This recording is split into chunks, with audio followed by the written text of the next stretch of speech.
అక్కడ దీక్ష చేయకుండా జంజం తీసుకొచ్చిండు.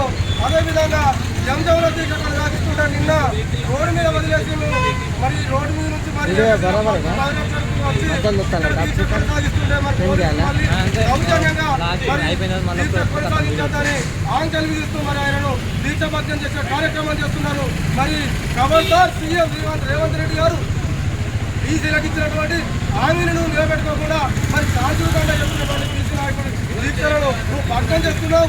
మరి 10 రోజుల నుంచి ఆయన ఆరోగ్యం క్షీణించింది. మరి నువ్వు ఇప్పటికైనా కూడా స్పందించు, లేకపోతే బీసీల ఆగ్రహానికి గురి కాబట్టి తప్పదు. అదేవిధంగా పోలీసు సోదరులకు నువ్వు ఒక్కటే విజ్ఞప్తి చేస్తున్నావు, ఈ దీక్ష ద్వారా మీకు ఎలాంటి ఇబ్బంది లేదు. కుంటి సాగులు చెప్తూ మరి ఆయన భగ్నం చేసినట్లయితే మరి మేము చూస్తూ ఉంటాము. జరగబోయే పరిణామాలకు మీరే బాధ్యత వహించాలని మేము చేస్తున్నాం. అదేవిధంగా బీసీలకు కాపాడు కుమార్ పోరాటం చారిత్రాత్మకమైనది. ఆయనకు ఏదైనా అపాయం తలెత్తినట్లయితే మరి రాష్ట్రం మొత్తం తగలబెడతామని మరి మేము హెచ్చరిస్తున్నాం. నా పేరు మాధవ్ శ్రీ, నేను దళిత బహుజన పార్టీ హన్మకొండ జిల్లా.